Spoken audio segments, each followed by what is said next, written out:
Sveiki! Šiame įraše parodysiu, kaip kurti grafikus R. Nuorodą į šioje pamokoje naudojamą kodą rasite aprašyme po įrašu. Pradėsime nuo bazinio R vizualizacijų, angliškai tai būtų Base R. Ir vėliau pereisime prie ggplot2 paketo. Patogumo dėliai naudosime R jau esančius, tai yra built-in duomenų rinkinius Iris ir Plant Growth. Šios duomenis galime atsidaryti naudodami View funkciją.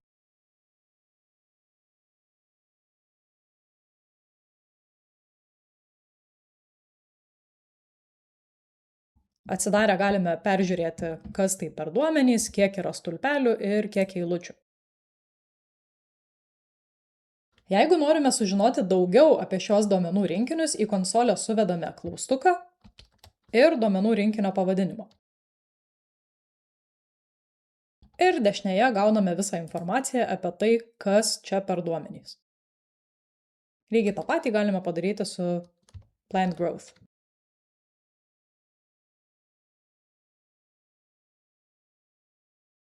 Jeigu prie šios pamokos perėjote iškart po ankstesnės mano įvado į R pamokos, kur braižiau dvi histogramos vieną šalia kitos, būtinai nusistatykite, kad dabar programa jums rodytų po vieną grafiką. Pradėsime nuo paprastos histogramos, kur naudodami duomenų rinkinį Iris mes norime sužinoti, koks yra taurėlapių ilgio pasiskirstymas. Sintaksė yra labai paprasta, funkcija hist. Nurodome, kad mūsų duomenų rinkinys vadinasi Iris ir kad norime pasižiūrėti sepal length pasiskirstimą. Taip pat suteikiame pavadinimą, tai yra taurėlapių ilgio pasiskirstimas ir nurodome, kad x ašies pavadinimas bus ilgis centimetrais. Lygiai tokia pati sintaksės logika taikoma ir stulpeliniai diagramai.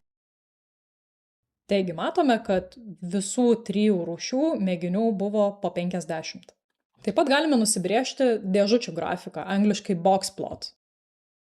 Funkcijos pavadinimas yra boxplot. Nurodome, kad mes norime sužinoti, kaip pasiskirstė svoris tarp skirtingų grupių ir mūsų duomenų rinkinio pavadinimas yra Plant Growth. Vėlgi suteikiame pavadinimą pačiai diagramai ir nurodome, kokie yra x ašies ir y ašies pavadinimai. Panašiai galime nubrėžti ir sklaidos diagramą.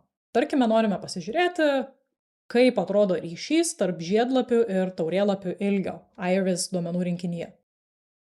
Čia nurodžiau, kad grafike duomenys būtų išskirstyti pagal rūšis, tai yra pagal tas 3 grupės, ir kiekviena iš tų grupių bus atvaizduota naudojant skirtingas spalvas. Pačias paprasčiausias spalvas R galima nurodyti tiesiog jų pavadinimais. Jeigu įdomu, daugiau informacijos yra R-Graph Gallery puslapyje ir yra toks nedidelis cheat sheetas su spalvų pavadinimais. Kitas būdas nurodyti spalvą yra naudojant hex kodą. Ta parodysiu truputį vėliau šioje pamokoje. Na ir prie grafiko taip pat mes galime prisidėti legendą, kad žinotume, kuriai rūšiai kokia spalva yra priskirta. Štai taip atsirado legenda. Norint įmantresnių grafikų su geresnėmis redagavimo galimybėmis, naudojamas ggplot2 paketas. Jeigu paketą naudojate pirmą kartą, būtina jį sudiegti. Vieną kartą paketą sudiegus, ateityje užteks jį tik užkrauti su funkcija library. Tai dabar yra 2 būdai sudiegti paketą. Vienas variantas yra naudoti štai šį kodą. Galima tiesiog jį įsiklijuoti į konsolę ir paleisti. Mano atveju paketas jau yra sudiegtas, todėl antrą kartą aš jo nediegsiu. Antras variantas susidiegti paketą yra dešinėje programos pusėje spausti ant kortelės Packages, pasirinkti Install ir susivesti mums reikalingo paketo pavadinimą. Programa randa tokį paketą, na ir šiuo atveju spaustumėte Install. Kadangi mano paketas jau yra sudiegtas, aš jį paprasčiausiai užkrausiu, naudojant library. Tai ir atliksiu. Na ir dabar užkrovus paketą galima naudotis jo funkcijomis. Taip pat apie paketą daugiau galima sužinoti suvedus klaustuką ir jo pavadinimą. Ir dešinėje pusėje gausime visą informaciją apie šį paketą. Yra labai daug resursų, kaip naudotis paketu ir kaip pakeisti įvairius parametrus savo poreikiams. Pavyzdžiui, yra ggplot2 tidyverse puslapis, kur galite rasti visą informaciją, netgi įdėti cheat sheetai. Taip pat yra tokia nemokama internetinė knyga R for Data Science. Čia galite rasti labai daug informacijos apie tai, kaip naudotis R.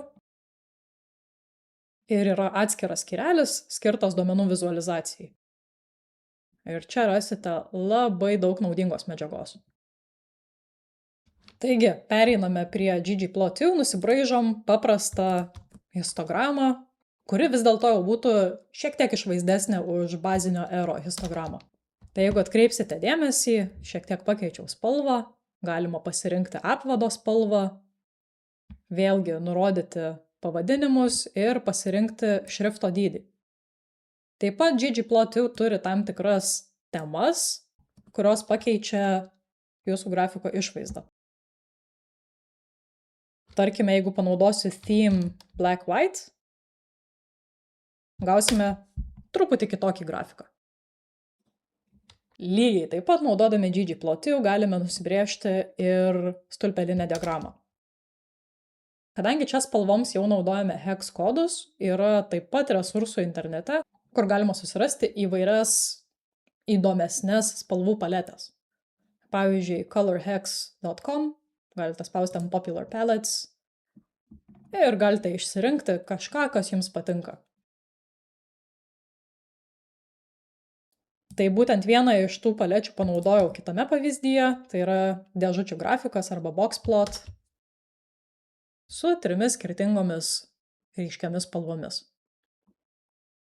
Na ir lygiai taip pat galima nusibrėžti sklaidos diagramą, kuri tikrai jau yra išvaizdesnė negu bazinio ero sklaidos diagrama.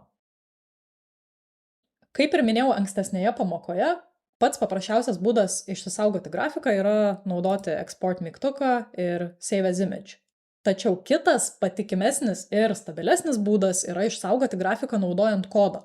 Jeigu pasirenkate tokį būdą, yra svarbu nepamiršti, kad turi būti nustatytas darbinis aplankalas, į kurį bus saugomi jūsų grafikai. Jeigu darbinio aplankalo nenusistatėte, pagal nutylėjimą programa viską kels į jūsų documents aplankalą. Savo darbinį aplankalą galite pasitikrinti su funkcija get working directory.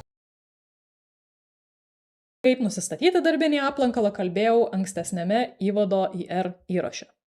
Tai dabar parodysiu, kaip išsisaugoti grafiką naudojant kodą.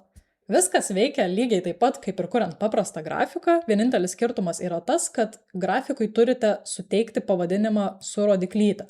Pavyzdžiui, grafikas 1, G1. Ir šiuo atveju, norėdami pamatyti tą grafiką, turite jį išsikviesti, suvesdami tą patį pavadinimą. Aš nusprendžiau, kad šį grafiką galima šiek tiek patobulinti, tai ką aš padariau, pridėjau permatomumą taškeliams ir nusprendžiau, kad reikia pakeisti pavadinimą į lietuvišką. Pasižiūrime, kaip tai atrodo. Ir dabar, naudodami apačioje esantį kodą, galime išsisaugoti grafiką. Didelis privalumas naudojant kodą yra tas, kad galime nusistatyti stabilius išmatavimus ir stabilią raišką. Šiuo atveju nustačiau 300 dots per inch. Ir štai taip atrodo mano kompiuteryje išsaugotas grafikas. Jeigu padidinsime vaizdą, matysime, kad tai yra tikrai gera raiška.